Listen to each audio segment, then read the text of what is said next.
الحمد لله الحنان المنان الذي خلق الإنسان وعلمه البيان والصلاة والسلام على رسوله سيد الإنس والجان وعلى آله وأصحابه ذوي الخير والإحسان أما بعد فأعوذ بالله من الشيطان الرجيم بسم الله الرحمن الرحيم الله ورسوله أحق أن يرضوه صدق الله مولانا العظيم۔ بارگاہ رسالت معاب صلی اللہ علیہ وسلم میں درود پاک کا ہدیہ پیش کریں۔ اللہم صلی علی سیدنا و مولانا محمد معدن الجود والکرم وآلہ واصحابہ الکرام وابنہ الکریم وبارک وسلم صلاة دائمة سرمدا ابدا بمصطفیٰ برساں خیش کے جی ہماوست گر بہو نہ رسیدی تمام بولہ بیست پھر کے گلی گلی تباہ ٹھوکریں سب کی کھائی کیوں دل کو جو عقل دے خدا تیری گلی سے جائے کیوں جان ہے عشق مصطفیٰ روز فضوں کرے خدا جس کو ہو درد کا مزہ ناز دوا اٹھائے کیوں۔ اور اسی پیرائے میں اقبال یوں کہتا ہے دو عالم سے کرتی ہے بیگانہ دل کو، دو عالم سے کرتی ہے بیگانہ دل کو عجب چیز ہے لذت آشنائی۔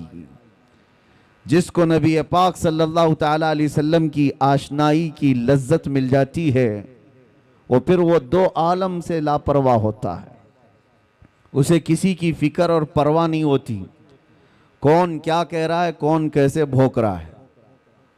بس بارگاہ مصطفیٰ صلی اللہ علیہ وسلم سے جس کی وابستگی ہو، اعلیٰ حضرت امام اہل سنت فرماتے ہیں اپنے دل کا ہے انہی سے آرام، سونپے ہیں انہی کو سب کام، لو لگی ہے کہ اس در کے غلام چارہ درد رضا کرتے ہیں، جان و دل ہوش و خرد سب تو مدینے پہنچے، تم نہیں چلتے رضا سارا تو سامان گیا، انہیں جانا انہیں مانا نہ رکھا غیر سے کام، للہ الحمد میں دنیا سے مسلمان گیا۔ میرے عزیزو، میلاد مصطفیٰ صلی اللہ تعالیٰ علیہ وسلم کا یہ حسین اور پربہار موقع ہے، اور جس علاقے سے بھی ہم گزر جاتے ہیں روشنیاں بتاتی ہیں کہ کون رہتا ہے یہاں، لائٹنگ بتاتی ہے کہ کس طرح کے لوگ کس محلے میں رہتے ہیں، اجالا سنیوں کے اجالے کو بتاتا ہے اور اندھیرا کسی کے عقیدے کے اندھیرے کو بتاتا ہے۔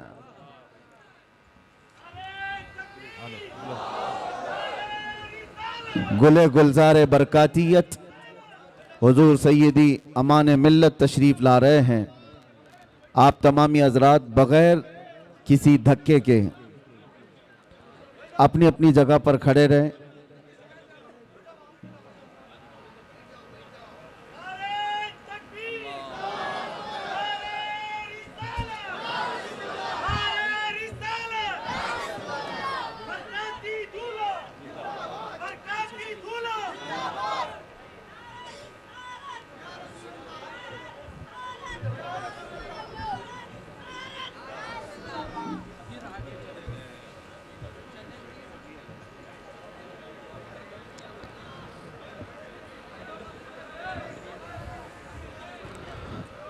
حضرات، آبروئے خانوادہ مارہرہ، گلے گلزار برکاتیت،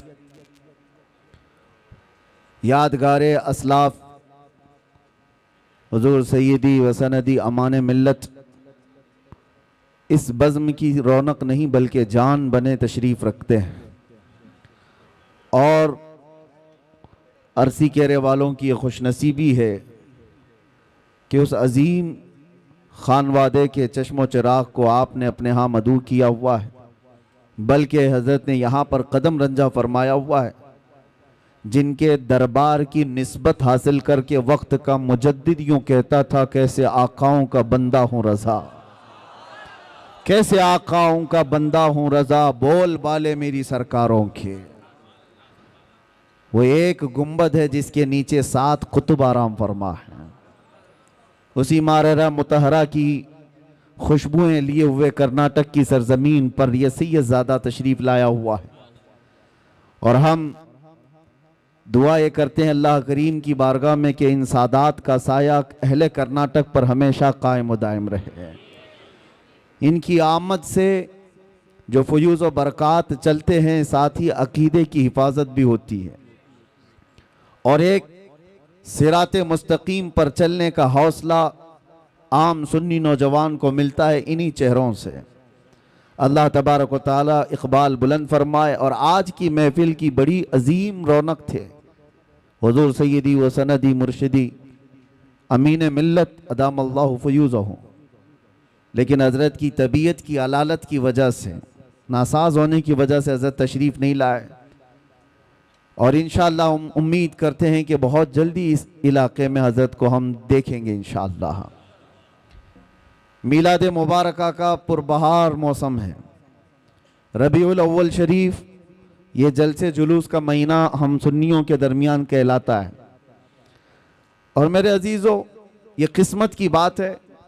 میلاد میلاد میلاد ایک لفظ سب جگہ مشہور ہے، اور میلاد کوئی ایک نئی چیز نہیں، میلاد تو پیدائش کو کہتے ہیں، پیدائش کو کہتے ہیں، لیکن نبی پاک صلی اللہ تعالیٰ علیہ وسلم کے ساتھ میلاد کا لفظ ہو جاتا ہے تو وہ صرف پیدائش نہیں، وہ عید میلاد ہوتی ہے، پیدائش کی خوشی بھی ہے ساتھ میں، ہر ایک کے لیے نہیں ہے، نبی پاک صلی اللہ علیہ وسلم کی ولادت کے ساتھ۔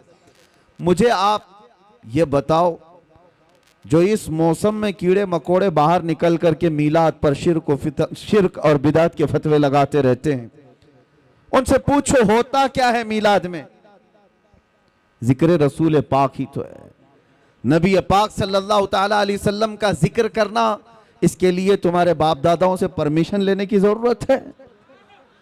اللہ کریم جس کے ذکر کو قرآن پاک میں یوں فرماتا ہے وَرَفَعْنَا لَكَ ذِكْرَكَ، اور قرآن پاک آغاز سے اخیر تک قرآن ہے، نعت مصطفیٰ محبوب کے بیان کا کیسا انوکھا ڈھنگ ہے۔ ایک بات یاد رکھو میرے عزیزوں، ابھی میں دیکھ رہا تھا کوئی پڑوسی ملک کا ایک مولوی صاحب جو میلاد مصطفیٰ صلی اللہ علیہ وسلم کے متعلق سوال کیا جا رہا ہے تو دل کا کوڑ باہر نکل آتا ہے، نہیں ناجائز ہے، یہ کہیں ہے نہیں۔ سامنے والے نے کہا کہ سنا ہے، سنی لوگ جواب میں کہتے ہیں کہ مکہ میں حضور پیدا ہوئے تھے تو مکہ والوں نے میلاد نہیں منائی، اس لیے کہ کفار و مشرکین تھے جب حضور وہاں پیدا ہوئے تھے، لیکن جب مدینہ طیبہ تشریف لے گئے تھے تو مدینہ والوں نے دف بجا کر کے حضور کا استقبال کیا تھا، حضور کی آمد کا شاندار استقبال کیا تھا۔ تو سنی لوگ یہ کہتے ہیں کہ ہم مدینہ والوں کے نقش قدم پر چلتے ہیں۔ مولوی صاحب نے کہا میاں یہ تو ایک ایسی ہی بات ہے، پھیلائی ہوئی بات ہے، میں ان لوگوں سے کہتا ہوں کہ مدینہ طیبہ میں حضور ایک بار آئے تھے، ایک بار استقبال ہوا، کیا ہر سال تھوڑی نہ ہوتا ہے؟ حضور پیدا ہوئے ایک سال تو کیا ہر سال تھوڑی نہ منائی جاتی ہے؟ جبکہ اس کمبخت مولوی صاحب کو یہ نہیں پتا ہر سال آزادی کے موقع پر خود بھی کھڑا ہوتا ہے، پورے ملک کی آزادی کی خوشیوں میں بچوں کو بھی جھنڈے لے کر کھڑا ہوتا ہے۔ ہم ان سے پوچھتے ہیں تمہارا ملک ایک بار آزاد ہوا تھا کہ ہر سال آزاد ہوتا ہے؟ ایک ہی بار ہوا تھا، لیکن اس کی یادگار تو مناتے ہو۔ یہاں پر کوئی ان کو جواب نہیں ہے، اس کو یہ کہتے ہیں کہ نہیں یہ تو ایک دنیاوی معاملات ہے، اس کو دین پر قیاس نہ کرو۔ ان کے گھر میں چور بیٹا پیدا ہو، پتہ ہی نہیں اس کا مستقبل کیا ہونے والا ہے، پتہ ہی نہیں ہے، بڑا ہو کر کے ڈاکو بنے گا کہ ڈاکٹر بنے گا معلوم نہیں، لیکن برتھڈے ہر سال اس کا ہونا چاہیے، کیک بھی بڑا لاؤ، مٹھائیاں بھی لاؤ، لوگوں کو دعوتیں بھی دو۔ سب کے گھر اس سے آج کل بچے کسی کے نہیں ہیں، ہو سکتا ہے کسی کے ہاں تھوڑا کسی کے ہاں زیادہ، لیکن منا رہے ہیں سب۔ ایک ٹرینڈ نہیں ہے برتھڈے منانے کا، تم نہیں بھی مناؤ تو بچے تمہاری گردن پہ چڑھ کے پوچھتے ہیں میرا برتھڈے ہے کیوں نہیں منا رہے ہو؟ وہ بچوں کو آج میں یہ تعلیم دینا چاہتا ہوں کہ اللہ نہ کرے تمہارے ہاں کہیں پر بھی یہ سڑن اگر آ گئی جو حضور کی میلاد پر یہ کہتے ہیں ایک ہی سال حضور تشریف لائے تھے، ہر سال کیوں؟ تو اپنے باپ سے بھی کہو میں ایک ہی بار پیدا ہوا تھا، ہر سال برتھ ڈے کیوں؟ ہر سال کیوں؟ میرے عزیزو، جس کا فیوچر معلوم ہی نہیں یہ کیا ہونے والا ہے، اس کی خوشیاں مناتے ہو، اور جو محبوب رب العالمین ہے، جس کا آنا یہاں پر برکت ہے اور جس کا رہنا یہاں رحمت ہے، اور اس کے آنے کے دن کو ہم یادگار نہیں منا سکتے۔ دوسری ایک اور بات پھیلائی جاتی ہے، یہ اس لیے کہ کنفیوژن میں دور کرنا چاہتا ہوں، سنی لوگ بیچارے ایسے بوچھار آ جاتے ہیں تو پریشان ہو کر کے کہتے ہیں ایسا ہے کیا، کیونکہ علم سے واسطہ کم رہتا ہے۔ لیکن سوشل میڈیا پر آج کل آپ زیادہ ایکٹیو ہیں، تو ہم بھی چاہتے ہیں کہ اسی طرح سے آپ کو جواب بھی پروس دیا جائے۔ ایک چیز اور پھیلائی جاتی ہے کہ 12 ربیع الاول کو تم تو حضور کی ولادت کی خوشی مناتے ہو، جلوس نکالتے ہو، تمہیں یہ نہیں معلوم سنیوں کہ حضور کا اس دن انتقال بھی ہوا تھا، حضور اس دن دنیا سے رخصت بھی ہو گئے تھے۔ تو غم ہونا چاہیے، جو صحابہ کو اتنا غم تھا، صحابہ تھوڑی نہ خوشیاں منا رہے تھے، حضور کے جانے کا دن ہے۔ کیا عجیب چیز کے ذریعے سے لوگوں کے ذہن کو خریدنے کی کوشش کی جاتی ہے۔ یہ ایسی ہی بات ہے، میں آپ کو بتاتا ہوں، اس پر میں جواب بعد میں دیتا ہوں۔ ابھی ہم مدینہ شریف میں تھے تو ایک صاحب مٹی لے کر کے آئے تھے واپس، کہا کہ حضرت ہم جو ہے یہ 6 مہینے پہلے عمرہ پہ آئے تھے، جنت البقیع کی کچھ مٹی لے کر کے گئے تھے، تو لوگوں نے اتنا ڈرایا کہ جنت البقیع کی مٹی جو ہے جدائی کے غم میں روتی ہے، اس کو واپس لے کے آیا۔ خیر ٹھیک ہے، تمہاری عقیدت اپنی جگہ، اور کس نے اس طرح کی باتیں کی؟ ہم یہ نہیں کہتے کہ سب مٹی اٹھا لاؤ۔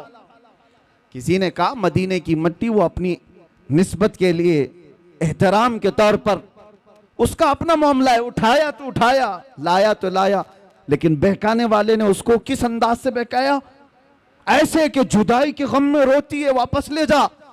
میں نے اس سے کہا اس مولوی کو پکڑ کے کھجور نہیں روتا کیا، جو مدینے سے 10-10 کلو بھر کے لاتے ہو؟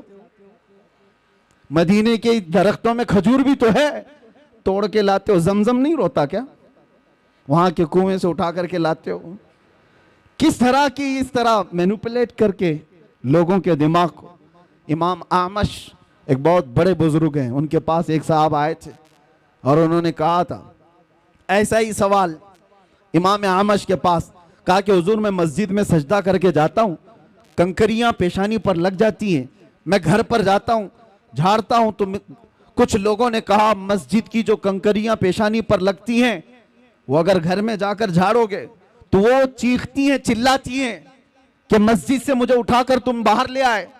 امام اعمش سے اس نے پوچھا کہ اس کا حل کیا ہے بتائیے، تو امام نے کہا جب وہ چیخنے چلانے لگیں تو ان کا گلا دبا کے پکڑ لینا۔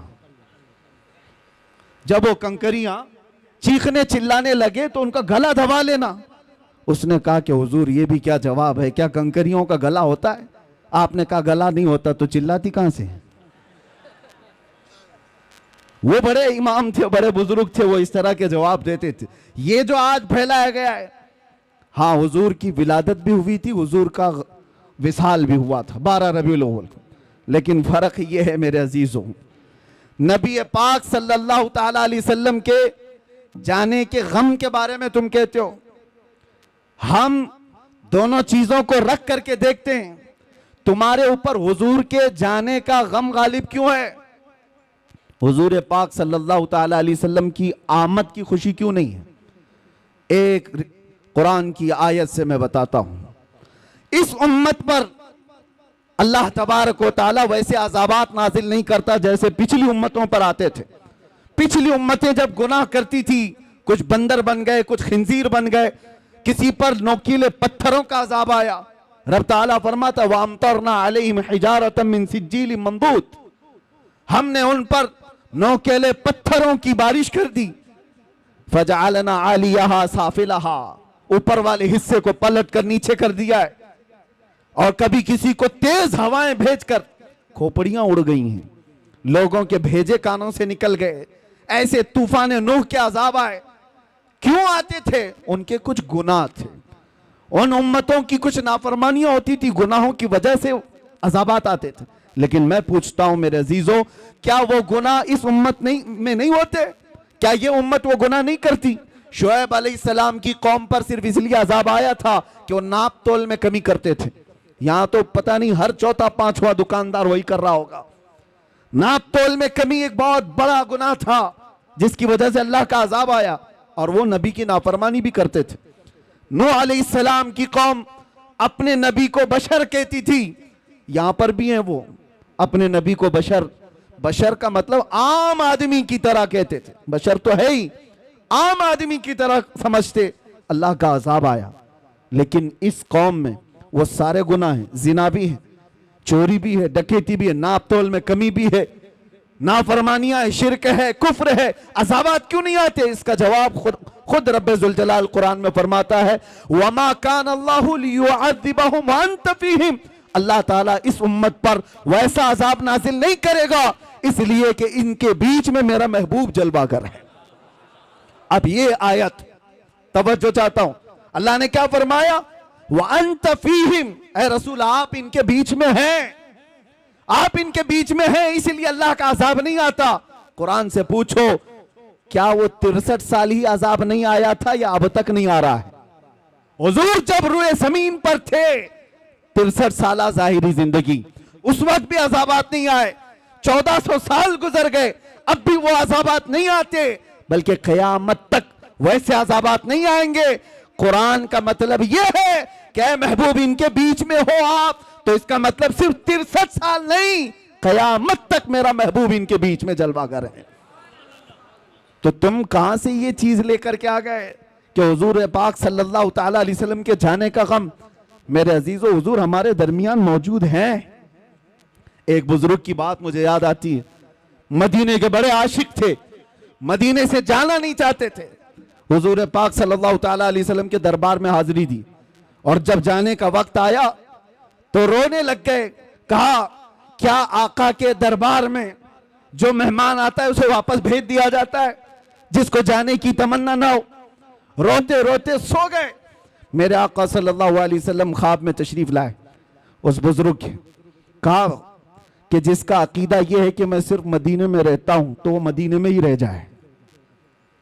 جس کا یہ ماننا ہے کہ صرف میں مدینے میں ہی رہتا ہوں تو وہ یہی رہ جائے، اور جس کا یہ ماننا ہے کہ ہر عاشق رسول کے ساتھ رہتا ہوں تو وہ دنیا کے کسی بھی کونے میں جائے میری خوشبوئیں اس کے ساتھ ہیں.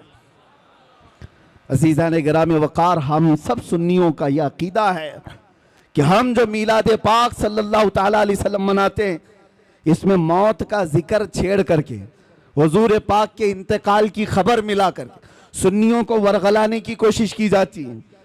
اس وقت میں آپ کو بتاؤں، ولادت کی خوشی اور موت کے غم دونوں چیزوں کو بتا رہا ہوں میں، دونوں چیزوں کو. ولادت کے دن سب سے زیادہ غم اگر کسی کو تھا تو وہ ابلیس کو تھا. یہ پکی بات ہے کہ نہیں ہے؟ شیطان کو سب سے زیادہ غم تھا.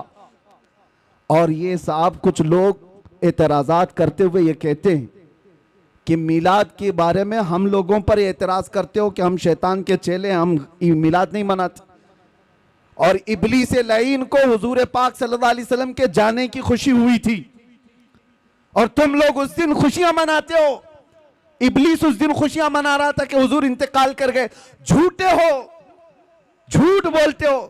جس دن حضور کا انتقال ہوا اس دن بھی شیطان خوش نہیں تھا، بلکہ وہ یہ کہہ رہا تھا یہ تو دنیا سے چلے گئے لیکن اسلام پورے کونے تک پھیل جائے گا. ابلیس تو تم سے زیادہ جانتا تھا، اس لیے حضور کے انتقال کے دن ابلیس خوش نہیں تھا جو ہم پر اعتراض کر کے بولتے ہیں. ابلیس خوش نہیں تھا، وہ اس دن بھی غم میں تھا کہ حضور گئے تو گئے لیکن صدیق بھی چھوڑ گئے، فاروق بھی چھوڑ گئے، عثمان بھی ہے، حیدر بھی ہے، اور نبی پاک صلی اللہ تعالیٰ علیہ وسلم کا یہ مشن نہ رکا تھا نہ رکے گا. عزیزان گرامی وقار، یہ میلاد کے سلسلے میں چند باتیں تھی جو آپ کو بتانا ضروری ہے، اور بلکہ ہر سال یہ ریپیٹ کی جاتی ہیں اور اب محفوظ رہیں گی.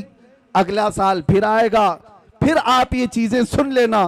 یہ اسپرے کا کام کریں گی، جب جب کہیں سے کاکروچ آئے تو اسپرے مار دینا، نوجوانوں کے لیے خاص طور پر. اپنے عقیدے کی حفاظت کرو، اپنے عقیدے کی حفاظت کرو۔ جان ہے عشق مصطفیٰ روز فزوں کرے خدا، جس کو ہو درد کا مزہ ناز دوا اٹھائے کیوں۔ آج میں یہ بات عرض کرنا چاہوں گا جو قرآن کی آیت میں نے تلاوت کی۔ اللہ فرماتا اللہ و رسولہ احق ان یرضوہ، اللہ اور اس کا رسول ہی زیادہ حقدار ہیں کہ ان کو راضی کیا جائے۔ بس اللہ اور اس کے رسول ہی زیادہ حقدار ہیں کہ ان کو راضی کیا جائے۔ تم کس کو راضی کرنے میں لگ گئے؟ دنیا کبھی راضی نہیں ہوگی۔ جس کے لیے تم نے داڑیاں چھلائی، جس کے لیے تم نے اپنے حلیے بدل دیے، جس کے لیے تم نے اپنے اخلاق بدل دیے، وہ دنیا تم سے راضی ہی نہیں ہوئی۔ تم مہنگے مہنگے کپڑے ڈیزائن کے فیشن کے پہن کر کے سوچنے لگے دنیا کو دکھاؤں گا، دنیا پھر بھی تم پر انگلی اٹھاتی رہی، تانے مارتی رہی، لیکن میرے عزیزو یہ کبھی راضی نہیں ہوئی، کبھی نہیں۔ جن دوستوں کو راضی کرنے کے لیے تم نے اپنے ماں باپ کو ترک کیا تھا، رات بھر جو تمہاری ماں انتظار کرتی ان کو چھوڑ کر 2 ٹکے کے نوجوانوں کی دوستی پر تم رات گزار لیتے ہو، اور آوارگی پر لے جانے والا ہر عیاش نوجوان سن لے یہ بات، یہ جس نوجوان کے لیے تو نے اپنے پیسے پانی کی طرح بہائے تھے اور اس کو خوش رکھنے کے لیے اپنوں کو تک چھوڑ دیا تھا، کل یہ تیرے ساتھ کیا کرنے والا ہے؟ ادھر سانسوں کی مالا رک گئی، ٹوٹ گئی، تو قبر میں دفن کرنے کے بعد آدھا گھنٹہ بھی تمہاری قبر پر کھڑا ہونا اسے پسند نہیں ہے، رخصت ہو گیا، مٹی بھر کر کے مٹی ڈالا اور چلا گیا۔ یہی ہے وہ دنیا۔ اسی لیے قرآن یہ کہتا ہے اس دنیا میں اگر سب سے زیادہ حقدار کوئی ہے جس کو راضی کیا جائے وہ اللہ اور اس کے رسول ہے، اور دنیا اس کو راضی کرنے کے لیے بہت پاپڑ بیلنے پڑتے ہیں۔ کتنی مرتبہ اگر کسی کے ساتھ کچھ ہو گیا، تمہاری تکرار ہو گئی، دیکھو اس کو منانے کے لیے کتنا وقت لگتا ہے، کتنا وقت لگے گا، لیکن رب تبارک و تعالیٰ کا دستور اور میرے محبوب اکرم صلی اللہ علیہ وسلم کا دستور کیا ہے؟ یہاں بندہ ایک بار آتا ہے، ایک سجدہ کرے، اللہ اسے معاف فرمائے، وہ ایک سجدے میں راضی ہو جائے۔ اور ادھر میرے مصطفیٰ کریم صلی اللہ تعالیٰ علیہ وسلم جن کا دربار عالی یہ ہے، اعلیٰ حضرت فرماتے ہیں چور حاکم سے چھپا کرتے ہیں، اور یہاں پتہ ہے نا دنیا میں کیا ہے؟ جو چوری کیا ہوا ہے وہ پولیس سے ڈرتا ہوا گھومتا ہے، پولیس پکڑ لے گی وہ چھپتا رہتا ہے، لیکن یا رسول اللہ تمہارا دربار ہی الگ ہے۔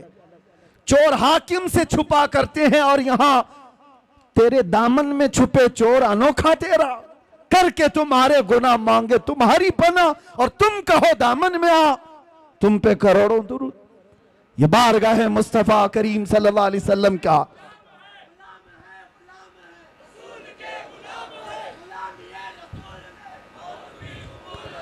اس رسول پاک صلی اللہ تعالیٰ علیہ وسلم کو راضی کرنے کے لیے برسوں نہیں لگتے، صدیاں نہیں لگتی، بلکہ بس منٹوں کی بات ہے۔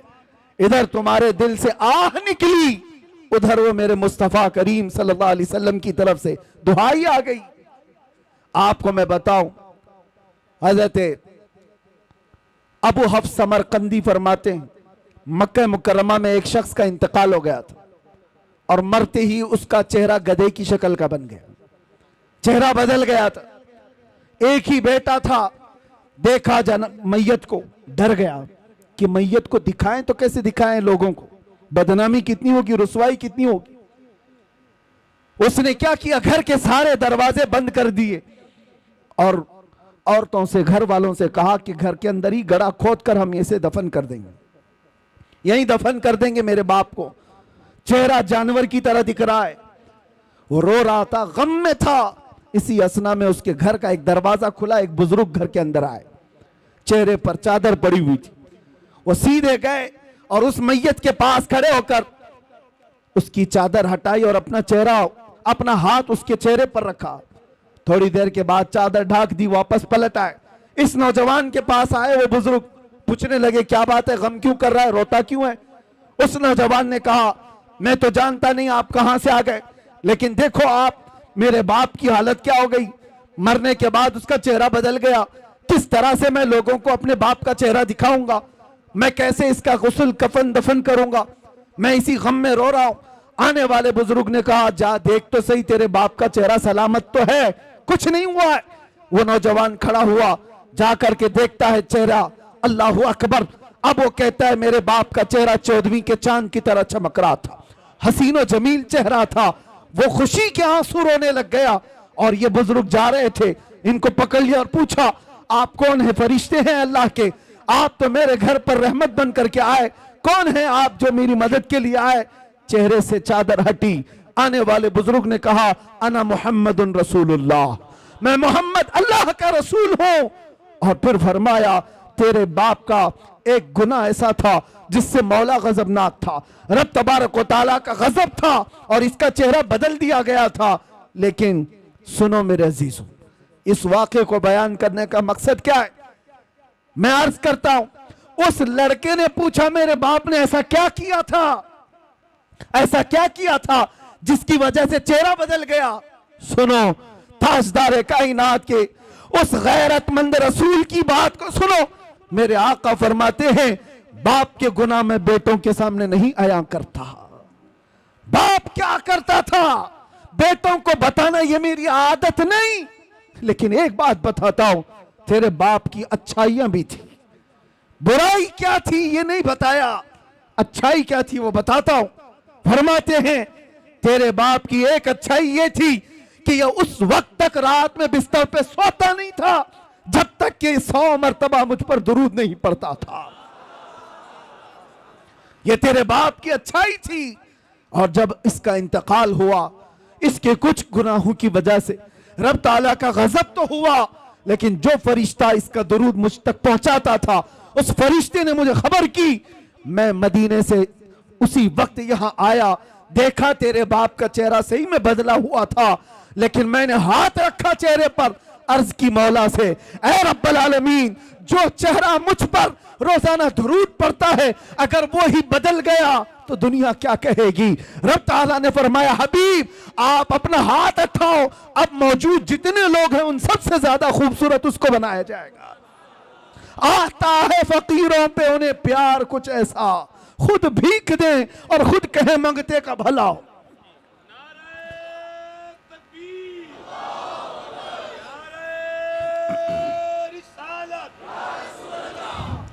یہ بات کس لیے میں نے عرض کی؟ اس لیے کہ جس رسول کو بندہ رات کی تنہائی میں یاد کرتا ہو، اگر اس پر مصیبت آ پڑی ہو موت کے وقت، یہ دوست یہ عیاش یا آوارے کوئی نہیں آتے۔ اگر تمہاری قبر میں بھی کوئی آتا ہے تو وہ آمنہ کا لال آتا ہے، نبی محترم صلی اللہ علیہ وسلم کی ذات آئے گی، تو کیوں ان کو راضی نہیں کرنا چاہتے؟ اعلیٰ حضرت کا بھی یہی پیغام تھا، آج لے ان کی پناہ، آج مدد مانگ ان سے، کل نہ مانیں گے قیامت میں اگر مان گیا، وہاں پر پھر نہیں مانا جائے گا۔ آج آ جاؤ راضی ان کو کرو، اس نبی پاک کو راضی کر لو گے، دنیا سب تم سے راضی کرا دی جائے گی، لوگوں کے چہرے تمہاری طرف پھیر دیے جائیں گے۔ میں ایک ادنا سا کتا ہوں دربار مصطفیٰ کا، بلکہ اس میں بھی شمار ہو جائے تو قسمت کی بات ہے۔ سگے طیبہ سب مجھے کہہ کر کے پکارے بے دم، یہی رکھی ہو میری پہچان مدینے والے۔ ہماری اس سے زیادہ کی اوقات بھی نہیں، لیکن میں ایک بات عرض کرتا ہوں، ہم نے لو لگائی تھی بارگاہ مصطفیٰ کی طرف، اور ہم نے سارا موضوع سارا عنوان سمیٹ کر کے یہ طے کیا تھا کہ اب زندگی باقی ہے تو حضور پاک صلی اللہ علیہ وسلم کے ناموس کی حفاظت کے لیے ہی بولیں گے۔ یہ عرض کیا، عہد کیا تھا، اس کا اثر ہم دیکھتے ہیں، سال نہیں گزرے، سال 2 سال نہیں گزرے، لاکھوں کے دلوں کو اللہ نے اس طرف پھیر کر کے رکھ دیا۔ پتہ یہ چلا وہ اگر راضی ہے تو مولا پوری کائنات کو ایک طرف پھیر دیتا ہے۔ ان کو راضی کرو۔ اور چپے چپے پر امام احمد رضا کی بات یوں ہی نہیں پھیلائی جاتی۔ اعلیٰ حضرت، یہ کبھی اعلیٰ حضرت آئے یہاں پر، لیکن ابھی میں کہوں عشق محبت، عشق محبت ایک ہی جملہ آئی ہے، ایک ہی ہے، کسی بھی جگہ پر جاؤ۔ اعلیٰ حضرت نے اپنے پرچارک نہیں پیدا کیے تھے، ایڈورٹائزمنٹ کے لیے کوئی بہت زیادہ سرمایہ خرچہ نہیں کیا تھا، نہ ہی ان کے سپاہیوں کو دوڑا رکھا تھا، نہ سوشل میڈیا کا دور تھا، لیکن جاؤ دنیا کے جس کونے میں بھی وہ نام ضرور تمہیں ملے گا. اعلیٰ حضرت کیوں؟ اس لیے کہ زندگی بھر جس کو راضی کرنے کی کوشش کرتے رہے تو میرے مصطفیٰ کا یہ قانون ہے جو ان کا ہوتا ہے اللہ تعالیٰ اس کی محبت ہر ایک کے دل میں پیدا کرتا ہے. اور آج اعلیٰ حضرت کو ہم یوں نہیں یاد کرتے کہ اعلیٰ حضرت نے ہمیں فتاوی رضویہ دے دیا ہے, اعلیٰ حضرت نے ہمیں یہ دے دیا وہ دے دیا ہے, بلکہ جہاں سے یاد کرتے ہیں تو یوں کہتے ہیں ڈال دی قلب میں عظمت مصطفیٰ. کیوں یاد کرتے ہیں؟ ڈال دی قلب میں عظمت مصطفیٰ. سیدی اعلیٰ حضرت پہ لاکھوں سلام.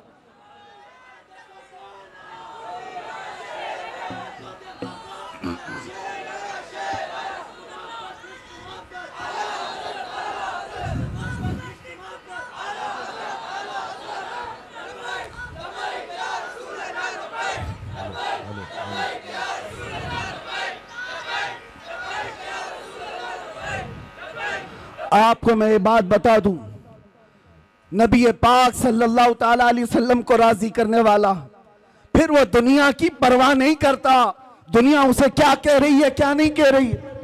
یہی تو اقبال نے کہا دو عالم سے کرتی ہے بیگانہ دل کو. بات سمجھو, دو عالم سے کرتی ہے بیگانہ دل کو. عجب چیز ہے لذت آشنائی, عجب چیز ہے لذت آشنائی. یہ بلال حبشی کو ملی تو انہوں نے یہ نہیں دیکھا کہ ان کا رنگ کیا ہے. یہ سلمان فارسی کو ملی, انہوں نے یہ نہیں دیکھا کہ غربت کیا ہے. جس کو بھی یہ لذت آشنائی ملتی ہے وہ پھر صرف اور صرف ان کی رضا کی کوشش کرتا ہے. محبوب روٹھنے نہ پائے. آپ کو پتا ہے اس کے لیے اللہ و رسولہ احق ان یردو, اس پر میں بات کر رہا ہوں.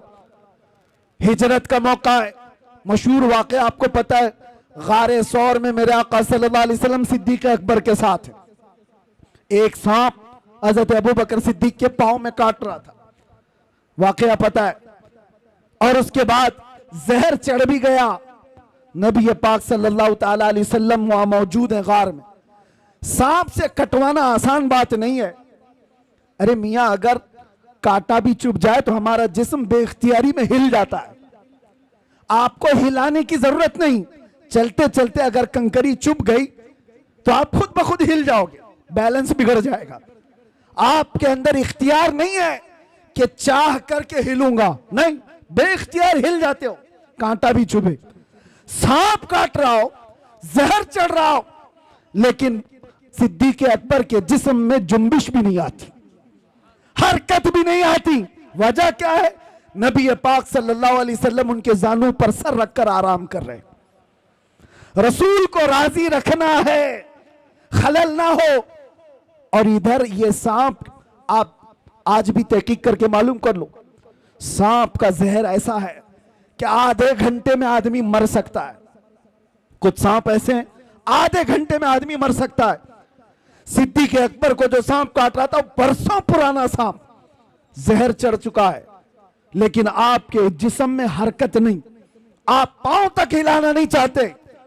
ان کو پکا معلوم ہوگا کہ یہ سانپ کا زہر اگر اوپر تک چڑھ آیا تو ابھی تھوڑی دیر کے بعد میری موت ہو جائے گی, موت ہو جائے گی, جان جانے والی ہے. اور رسول اللہ کو وہ نیند سے اٹھانا نہیں چاہتے. صدیق بلکہ غار میں جان ان پہ دے چکے, حفظ جان جو جان فروز غرر کی ہے. اعلیٰ حضرت کہتے پتہ ہے آپ کو میں بتاتا ہوں, مسلمان ہو تو سب سے پہلا فرض کیا ہے پتہ ہے آپ کو؟ سب سے پہلا فرض, آپ تو کہیں گے ایمان کی بات پوچھ رہا ہوں, کلمہ نہیں, سب سے پہلا فرض ہے جان بچانا, جان کی حفاظت سب سے پہلا فرض. پھر اس کے بعد دوسرے فرض ہے نماز یا دین کی حفاظت, یہ دوسرا فرض. جو سب سے پہلا فرض ہے وہ جان بچانا. اعلیٰ حضرت فرماتے حفظ جان, جان فروز غرر کی ہے, سارے فرائض کی جان ہے یہ, جان کو بچانا. اور صدیق اکبر جان ہی نچھاور کر رہے ہیں. کس پر؟ نبی پاک کی صرف نیند پر. اٹھایا نہیں, لیکن بارگاہ مصطفیٰ صلی اللہ علیہ وسلم میں جب کبھی کوئی کھڑا ہوتا ہے تو اسے پورا کا پورا لوٹا دیا جاتا ہے. یہ نہیں ہے کہ کچھ باقی رکھا جاتا. حضور بیدار ہوئے, دیکھا صدیق اکبر کے چہرے کو بدلا ہوا, جسم کے اندر عجیب سی کیفیت ہے. میرے آقا نے پوچھا کیا ہوا؟ کہا لدغت الحیۃ یا رسول اللہ, اے اللہ کے رسول سانپ کاٹ رہا ہے. حضور نے اپنا لعاب پاک لگایا, زہر ختم ہوا. واقعہ پتہ ہے, حضرت ابوبکر کہتے ہیں زندگی بھر مجھے پھر یہ پتہ ہی نہیں چلتا تھا اس پاؤں میں سانپ کاٹا تھا کہ اس پاؤں میں کاٹا تھا. ایک بات ہی. دوسری بات, نبی پاک صلی اللہ علیہ وسلم مولا علی کے ساتھ, عصر کا وقت ہے, حضور کی نماز عصر ہوئی, حضرت علی نے نماز عصر نہیں پڑھی. یہاں بھی یہی مسئلہ ہے. نبی پاک صلی اللہ علیہ وسلم حضرت علی کی گود میں سر رکھ کر آرام فرما رہے, سورج ڈوب رہا تھا. وہ عام لوگوں کی بات نہیں کر رہا, حیدر کرار کی نماز جا رہی ہے, غم اندر سے ہے, لیکن بارگاہ مصطفیٰ میں بیٹھے نبی پاک آرام کر رہے ہیں. نماز جا رہی ہے, مجھے بتاؤ اللہ کی عبادت اور ادھر رسول اللہ کی نیند. حضرت علی نہیں اٹھائے, سورج ڈوب گیا, عصر چلی گئی. اس کے بعد میرے آقا کی نیند یا میرے آقا صلی اللہ علیہ وسلم کی آنکھ کھلی تو آپ نے دیکھا حضرت علی کو روتے ہوئے, پوچھا کیا ہوا؟ عصر قضا ہوئی.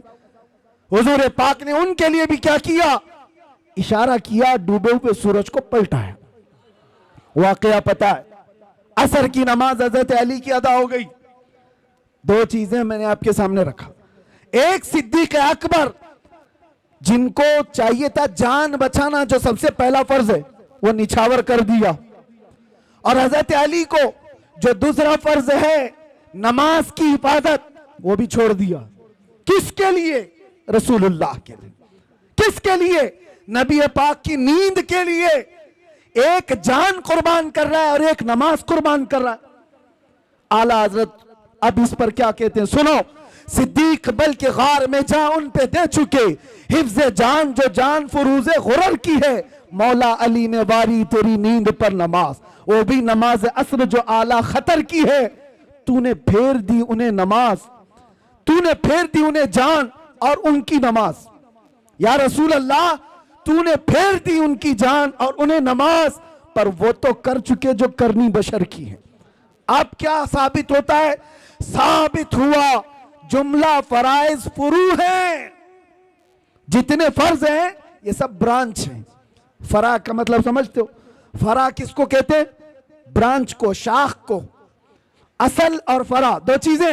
اصل فرض ہے اور اس کی جو شاخ ہے اس کو فرع کہتے ہیں. اب اعلیٰ حضرت فرما رہے ہیں یہ دونوں صحابہ صدیق اکبر کے عمل سے, مولا علی کے عمل سے یہ ثابت ہوتا ہے جتنے فرائض ہیں یہ سب برانچ ہیں, یہ سب شاخیں ہیں. جان بچانا یہ بھی فرض ہے, نماز کی حفاظت یہ بھی فرض ہے, لیکن یہ سارے فروع ہیں. ثابت ہوا جملہ فرائض فروع ہے. اصل الاصول بندگی استاجور کی ہے. اصل الاصول بندگی استاجور کی ہے. اگر وہ راضی نہ ہوا تو پھر نماز کس کام کی؟ اگر وہ تمہارے ساتھ نہ ہو تو جان کس کام کی؟ وہ جو نہ تھے تو کچھ نہ تھا, وہ جو نہ ہو تو, سنیوں کو یہ پتا ہے, وہ جو نہ ہو تو, اور جان ہے وہ جہان کی, جان ہے تو جہان ہے. اور اقبال یہ فیصلہ کن انداز میں کہتا ہے آبرو مازنا میں مصطفیٰ است, ہم سب کی عزت و آبرو مصطفیٰ کے نام سے ہے. ہر چے دری دنیا باد مصطفیٰ است, جو کچھ بھی دنیا میں ہے وہ مصطفیٰ کے بعد ہے. اس نقطے پر آ جاؤ اے سنی مسلمانوں, ہمیں راضی کرنا ہے, ہمیں کرنی ہے شہنشاہ بطحا کی رضا جوئی. وہ اپنے ہو گئے تو رحمت پروردگار اپنی. بس راضی کرنے پر لگے رہو میرے مصطفیٰ کریم صلی اللہ علیہ وسلم کو. اگر وہ راضی ہو گئے تو رحمت پروردگار ہماری. یہ ایک بات اور بتاتا ہوں, کس چیز کے لیے دوڑ بھاگ کر رہے ہو؟ سیاست کے لیے, حکومت کے لیے, چلو دوڑ بھاگ کر رہے ہو, ایجوکیشن کے لیے, سکسس کے لیے. دنیا میں کیا کیا چیزیں سب گناؤں میں بولتا ہوں. سیاست چاہیے تمہیں, قیادت چاہیے تمہیں, ایجوکیشن چاہیے, مقام و بلند مرتبہ چاہیے, سب چاہیے. ساری چیزیں کہاں سے ملیں گی؟ بتاتا ہوں تمہیں. حکومت, سیاست, یہ دنیا، یہ ساری چیزیں. اقبال کی بات تو سنو، کہتا ہے کہ محمد سے وفا تو نے تو ہم تیرے ہیں. ارے یہ جہاں چیز ہے کیا؟ ارے یہ جہاں چیز ہے کیا؟ لوح و قلم تیرے. تو سیاست اور حکومت کی بات کر رہا ہے، یہ جہاں چیز ہے کیا؟ حضور سے وفا کر کے دیکھ، لوح و قلم تیرے ہیں. پتہ ہے حضور سے وفا کرنے والا غلام ایک عمر ابن خطاب، مصر سے ایک قاصد آیا تھا، یہ کہتا ہوا کہ دریائے نیل ہر سال سوکھ جاتا ہے. دریا آج بھی ہے وہ دریائے نیل، ہر سال سوکھ جاتا ہے. اور مصری لوگ کیا کرتے ہیں، ایجپشن لوگ 16 سال کی ایک نوجوان لڑکی کو دلہن بنا کر جلوس نکالتے ہیں اور اس کو ذبح کرتے ہیں، دریا میں ڈالتے ہیں، پھر پانی اوپر آ جاتا ہے. ہر سال بلی چلانی پڑتی تھی، ہر سال بلی چڑھائی جاتی تھی. لیکن جب اسلام آیا تو وہاں پر موجود صحابی نے یہ لکھ کر کے بھیجا، امیر المومنین اب کی بار کیا کیا جائے، ہم کیا کسی لڑکی کو ذبح کرنے کی اجازت دیں گے؟ مولا عمر ابن خطاب نے کہا نہیں، ہرگز نہیں. ایک خط لکھا اس صحابی رسول کو جواب، ان کو بھی جواب میں لکھا، اور ایک خط لکھا دریائے نیل کے نام پر. آج تک دنیا میں دیکھا ہے آپ نے کسی کو کہ کوئی دریا کو بھی خط لکھ رہا ہو؟ کوئی دریا کو بھی خط لکھ رہا ہو؟ دریا کے نام پر لکھتے ہیں عمر ابن خطاب، اے دریائے نیل، عمر ابن خطاب رسول اللہ کا غلام تجھ سے کہتا ہے اگر تو اپنی مرضی سے چلتا ہے تو ہمیں تیری کوئی حاجت نہیں، اور اگر اللہ کے حکم سے چلتا ہے تو عمر کا حکم ہے کہ ابھی چل پڑا. خط لکھا، صحابی رسول کو بھیج دیا. ایک خط ان کے نام تھا، ایک خط دریائے نیل کے نام پر تھا، اور حضرت عمر کا حکم تھا جو میرا خط دریائے نیل کے نام پر ہے وہ دریا میں ڈال دو. اللہ اکبر. میرے عزیزو یہ صرف واقعات نہیں ہے، سنو. جب یہ خط پہنچا، گورنر مصر نے اپنا خط اپنے پاس رکھا، دریا کا خط لے جا کر دریائے نیل میں ڈالا جو سوکھ گیا تھا. تاریخ نگار بتاتے ہیں خط جیسے ہی پڑا 16 گز پانی اوپر موجیں مارتا ہوا آ گیا تھا. کس کی حکمرانی ہے؟ کس کی حکمرانی ہے؟ نبی کا جو ہو گیا ہر چیز اس کے قدموں کے نیچے لا دی جاتی ہے. اسی کو کہا ہے اقبال نے کہ ٹل نہ سکتے تھے جنگ میں اگر اڑ جاتے تھے، پاؤں شیروں کے بھی میدان سے اکھڑ جاتے تھے، حق سے سرکش ہوا کوئی تو بگڑ جاتے تھے، ارے تیغ کیا چیز ہم توپ سے بھی لڑ جاتے تھے. آ گیا ان لڑائی میں گر وقت نماز، قبلہ روحوں کے زمین بوس ہوئی قوم حجاز. اور اسی میں اقبال کہتا ہے دشت تو دشت ہے دریا بھی نہ چھوڑے ہم نے، بحر ظلمات میں دوڑا دیے گھوڑے ہم نے. نبی پاک صلی اللہ علیہ وسلم کا جو غلام ہوتا ہے ان سے جو وفا کیا ہے اللہ تعالیٰ ساری کائنات اس کو مسخر کر کے دے دیتا ہے. وہ تو صرف دریا کی ایک مثال میں نے دی، دریا کی ایک مثال دی. صحابہ کرام کے ایسے ایسے واقعات ہیں. حضرت سفینہ ایک جنگل میں راستہ بھٹک گئے تھے، مدینے کے قریب ایک جنگل میں راستہ بھٹک گئے. کہتے ہیں میں راستہ نہیں پا رہا تھا، اچانک ایک درندہ آ گیا، شیر منہ پھاڑے ہوئے میرے سامنے آ گیا. صحابی رسول ہے، سنو توجہ سے. اور شیر کو دیکھ کر کس کی ہیبت نہیں ہوتی، سب کپ کپی آ جاتی. حضرت سفینہ کہتے ہیں جیسی وہ شیر قریب آیا میں کیا کرتا، میرے پاس نہ ہتھیار نہ بھالا نہ نیزہ کچھ نہیں. جب وہ منہ پھاڑ کر میرے پاس آیا میں نے چیخ کر کے اتنا کہا یا ابا الحارث انا مولا رسول اللہ، اے پھاڑ کھانے والے درندے میں رسول اللہ کا غلام ہوں. حضرت سفینہ کہتے ہیں وہ شیر سر جھکا کر میرے تلوے چاٹنے لگا اور دم ہلاتا ہلاتا راستہ دکھاتا دکھاتا مجھے مدینے تک چھوڑ کر گیا. ان کے جو ہو جاؤ کائنات اس کی طرف ہے. اسی لیے قرآن کیا کہتا ہے، اللہ و رسولہ احق ان یرضوہ، اللہ اور اس کے رسول اس بات کے زیادہ حقدار ہیں انہیں راضی کیا جائے. یہ جتنوں کو راضی کرنے کے لیے تم پاپڑ بیلتے رہتے ہو، جھنڈے لگا کر اپنے گلوں میں پٹے ڈال کر اس کے نعرے لگا لگا کر، ہوتا کیا ہے سیاسی لوگ تمہیں لالی پاپ تو دے سکتے ہیں باقی کچھ نہیں. اور کیا ہے ان کے پاس، ادھر سے دھکا مارا ادھر پہنچا، ادھر سے دھکا مارا ادھر پہنچا، اور ان کے خود کے 5 سال کے ٹھکانے نہیں. جن کے 5 سال کے ٹھکانے نہیں